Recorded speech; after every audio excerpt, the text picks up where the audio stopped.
Shukla, assistant professor Shri Ram Swaroop memorial university. इस video में मैं प्रकाश डालूंगी संचार और उसके प्रकार पर, communication and it's type. Communication शब्द लैटिन भाषा के कम्युनिकेयर शब्द से बना हुआ है, जिसका अर्थ है टू शेयर, साझा करना। सरल शब्दों में विचारों के आदान प्रदान को संचार कहते हैं। एक व्यक्ति अपने विचार व्यक्त करते समय यदि अपने eye contact as well as अपनी भाषा, अपने शब्दों, अपने हाव भाव और अपने शारीरिक मूवमेंट्स पर यदि इफेक्टिव कंट्रोल दिखा पा रहा होता है, ऐसे व्यक्ति को हम इफेक्टिव कम्युनिकेटर कहते हैं। इफेक्टिव कम्युनिकेटर का सबसे इम्पॉर्टेंट, सबसे महत्वपूर्ण योगदान ये है कि वो अपने सूचना को अपने ऑडियंस तक पहुंचा पाता है। Two important elements of communication are sender and receiver. एक सूचना को भेज रहा है, दूसरा सूचना को एक्सेप्ट कर रहा है। यदि इसके बीच में कोई भी बैरियर्स नहीं आ रहे हैं, सूचना का आदान प्रदान हो पा रहा है, इसी को हम इफेक्टिव कम्युनिकेशन कहते हैं। जब हम दो या दो से अधिक व्यक्ति या किसी भी एक ग्रुप में अपने सूचनाओं का आदान प्रदान करते हैं, सूचनाओं का साझा करते हैं, उसी को हम संचार कहते हैं। संचार का हमारे जीवन में बहुत महत्वपूर्ण योगदान है। संचार करते समय यदि हम अपने सही शब्दों का इस्तेमाल कर रहे हैं, साथ ही साथ हम अपने विचारों या भावों को स्पष्ट रूप से व्यक्त कर पा रहे हैं, तो इससे सबसे बड़ा योगदान या सबसे बड़ा रिजल्ट जो है वो हमारे संबंधों पर दिखाई देता है। हमारे संबंध मजबूत होते हैं। Communication skills are needed to inform, to influence, to express feeling. Communication का सबसे महत्वपूर्ण रोल जो है वो हमें इंफॉर्मेशन में दिखाई देता है। यदि हमें अपने किसी भी बात की सूचना देनी है, communication is an important factor.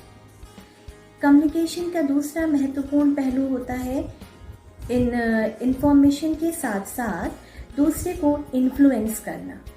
यदि हम किसी दुकान पर जाते हैं और हम नेगोशिएशन में कम्युनिकेशन स्किल का इस्तेमाल करते हैं, हम उसे इन्फ्लुएंस कर लेते हैं, वो तभी कर पाएंगे जब हमारे पास कम्युनिकेशन स्किल्स की योग्यताएं हैं।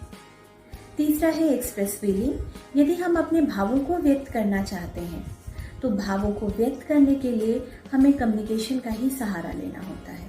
यदि हमारे पास कम्युनिकेशन स्किल्स की कमी है, हम अपने भावों को कभी भी पूर्णतया व्यक्त नहीं कर पाते हैं। कम्युनिकेशन के मुख्यतया दो प्रकार होते हैं, verbal communication and non verbal communication. Verbal जैसा नाम से ही स्पष्ट है, जिसमें हम शब्दों का इस्तेमाल करते हैं। वर्बल कम्युनिकेशन को शाब्दिक संचार कहते हैं, अर्थात जिस संचार में शब्दों का इस्तेमाल होता है, ऐसे संचार को हम वर्बल कम्युनिकेशन कहते हैं। इसकी हमारे जीवन में अधिक आवश्यकता है। यदि हमें अपने विचार दूसरों तक पहुंचाने हैं, किंतु हम सही शब्दों का इस्तेमाल नहीं कर पा रहे हैं, तो कभी भी हम एक इफेक्टिव कम्युनिकेशन डेवलप नहीं कर पाएंगे। वर्बल कम्युनिकेशन के दो फॉर्म होते हैं, ओरल एंड रिटन, जिसे स्पीकिंग एंड रिटन भी कहा जाता है। ओरल यानी मौखिक। हम जब अपने संचार में या हम जब सूचना देते समय शब्दों का मौखिक रूप से इस्तेमाल कर रहे हैं, ऐसे कम्युनिकेशन को हम ओरल कम्युनिकेशन कहते हैं। जैसे फेस टू फेस कम्युनिकेशन, जब हम दोस्तों से फ़ोन पर बात कर रहे हैं, हम कोई बिजनेस मीटिंग कर रहे हैं या हम क्लास में लेक्चर ले रहे हैं, इस दौरान हम ओरल कम्युनिकेशन का ही सहारा लेते हैं, क्योंकि हम बोल करके शब्दों का इस्तेमाल कर रहे हैं। दूसरा होता है रिटन कम्युनिकेशन। रिटन यानी लिखित।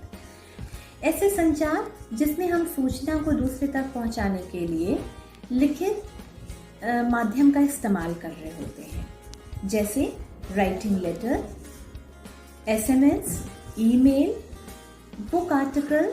किसी किताब में हम किसी अपने आर्टिकल के द्वारा अपने विचार या भावों को व्यक्त कर रहे हैं, ऐसे माध्यम को हम रिटन कम्युनिकेशन कहते हैं।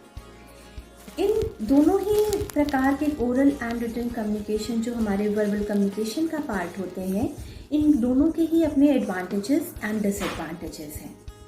एडवांटेजेस में हम कह सकते हैं कि इस प्रकार के संचार जो होते हैं वो बहुत क्विक और बहुत ईजिली तरीके से हम दूसरे तक पहुंचा पाते हैं। दूसरे के भावों को तुरंत हम समझ करके अपने शब्दों और अपने संचार के प्रकार में परिवर्तन ला सकते हैं।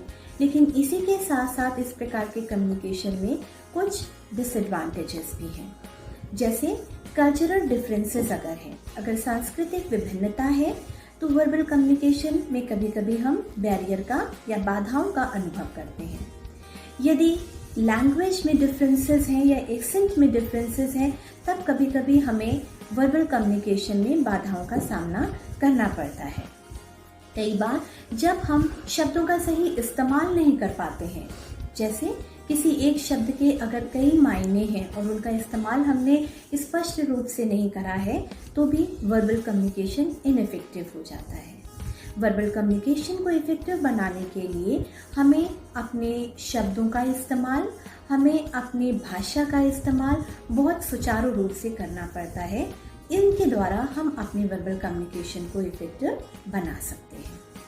दूसरा प्रकार हमारा होता है नॉन वर्बल कम्युनिकेशन, जिसे हम अशाब्दिक संचार कहते हैं। अशाब्दिक संचार जैसा नाम से ही स्पष्ट है, जिसमें शब्दों का कोई इस्तेमाल नहीं होता है। ऐसा संचार जिसमें हम अपने शारीरिक हाव भाव, जिसमें हम फेशियल एक्सप्रेशन, आई कांटेक्ट, अपनी बॉडी लैंग्वेज के द्वारा अपने सूचनाओं को दूसरों तक पहुंचा रहे होते हैं, जिसमें हमें शब्द और भाषा का सहारा नहीं लेना पड़ता है। अशाब्दिक संचार हमारे डे टू डे कम्युनिकेशन में बहुत ही महत्वपूर्ण भूमिका निभाता है। मेहराबियन के अनुसार हम अपनी डेली लाइफ में only 7% we use our verbal communication and 93% there is a role of non-verbal communication. 93% जो हमारी भाषा या हमारा संचार जो होता है उसका नॉन वर्बल कम्युनिकेशन का इम्पोर्टेंट रोल होता है। नॉन वर्बल कम्युनिकेशन जैसे ये माना जाता है कि ये एक ऐसा कम्युनिकेशन है जिसमें हमारे जेस्चर और पोस्चर्स जो होते हैं वो हमारी भाषा या हमारे संचार को इफेक्टिव बना रहे होते हैं। फॉर एग्जाम्पल, बोलते समय यदि हमारे जेस्चर अनुकूल नहीं होते हैं तो हमारा जो भी संचार करने का या हमारी सूचना देने का मतलब है वो इनइफेक्टिव हो जाता है। हम संचार और संचार के माध्यम में जब अशाब्दिक संचार के बारे में बातचीत करते हैं तो जिस प्रकार से शाब्दिक संचार को कई दो भागों में बांटा गया है, अशाब्दिक संचार को भी कई तरीके में या कई इसके फॉर्म्स जो हैं वो बनाए गए हैं। There are several types of non verbal communication. पहला आता है काइनेक्सिस, जिसे हम बॉडी लैंग्वेज भी कहते हैं, बॉडी मूवमेंट भी कहते हैं, या हम जिसे जेस्चर भी कहते हैं। It basically it especially includes our head and hand movement, कि हम किस तरीके से अपने हेड एंड हैंड का मूवमेंट कर रहे हैं, वो हमारे संचार को, वो हमारे मैसेज को एक बहुत पावरफुल और बहुत इफेक्टिव बना रहा होता है। फॉर एग्जाम्पल, अगर हम अपनी नेल बाइट्स कर रहे होते हैं या हम बहुत ज़्यादा अपने हाथों का इस्तेमाल कर रहे होते हैं तो ये इंडिकेटर होता है कि पर्सन जो है वो नर्वस हो रहा है। तो बॉडी मूवमेंट्स जो होते हैं वो भी हमारे संचार में बहुत महत्वपूर्ण भूमिका निभाते हैं। दूसरा है पोस्चर। पोस्चर जिसमें हम कहते हैं how you stand and how you sit. Suppose आप अगर बहुत स्टैंड स्ट्रेट और सिट प्रॉपरली, बिल्कुल जब बैठे हैं तो अपने आप को बिल्कुल स्टैंड पोजीशन पे रखे हुए हैं, इट शोज योर कॉन्फिडेंस कि आपका जो भी बॉडी मूवमेंट के साथ साथ आपकी जो पोस्चर होता है बॉडी का वो भी आपके मैसेज में एक इम्पॉर्टेंट रोल प्ले करता है। थर्ड है eye contact. Eye contact actually it determines trust and worthiness. If suppose सामने वाला पर्सन हमसे बात कर रहा है and I am maintaining my eye contact with him और हर properly, it's showing that I am interested, कि मैं उसकी बात सुनने में इंटरेस्टेड हूँ। The next one is that is the paralanguage. पैरालैंग्वेज जो हमारी वोकल क्वालिटीज पर प्रकाश डालता है कि हमारी पिच, हमारी टोन या हमारी जो स्पीड ऑफ स्पीकिंग है वो क्या है।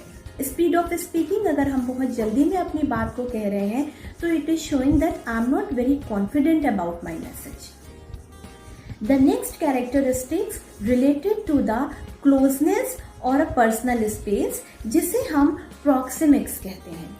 प्रॉक्सिमिक्स कि अगर दो लोग बात कर रहे हैं और वो बहुत क्लोज होकर के बात कर रहे हैं, the third person can interpret that they are very close to each other, कि ये दोनों जो हैं वो आपस में बहुत अच्छे फ्रेंड हैं। जो उनकी क्लोजनेस है, जो उनकी स्पेस है, वो मैसेज में एक अपना आउटपुट ऐड कर रही होती है।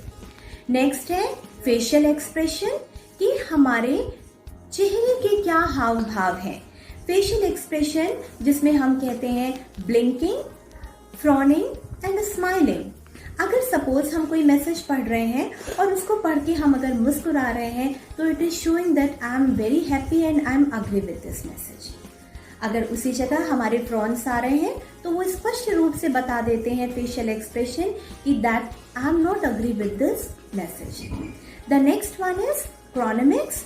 Chronemics is the study how people use time. अगर हम किसी भी टाइम में अपनी पंक्चुअलिटी या हम किसी के घर लेट आवर्स में जा रहे हैं, the person can understand my overall personality as well as can understand कि हमारे संचार में या हमारे कम्युनिकेशन में या हमारा जो एक ओवरऑल पर्सनालिटी है उसमें एक इनइफेक्टिवनेस दिखाई दे जाती है। तो टाइम का भी हमारे मैसेज में या कम्युनिकेशन में बहुत इंपॉर्टेंट रोल होता है। And the last is haptics. Haptics जिसमें हम कहते हैं the study of touch. The study of touch कि सपोज हम किसी के साथ हैंडशेक कर रहे हैं तो उस हैंडशेक की जो फर्मनेस है वो हमारे कॉन्फिडेंस को दिखाती है, और वहीं पे अगर हमारी जो टच है वो थोड़ा इनइफेक्टिव हो जाता है तो कम्युनिकेशन भी ऑब्वियसली इनइफेक्टिव बन जाता है। तो इस प्रकार से हम ये समझते हैं कि कम्युनिकेशन को इफेक्टिव बनाने के लिए हमें अपने वर्बल एंड नॉन वर्बल दोनों कम्युनिकेशन को इफेक्टिव बनाने का प्रयास करना है। अगर इन दोनों में हम इफेक्टिवनेस दिखा ले जाते हैं, हम एक इफेक्टिव कम्युनिकेटर बन जाते हैं। Thank you so much.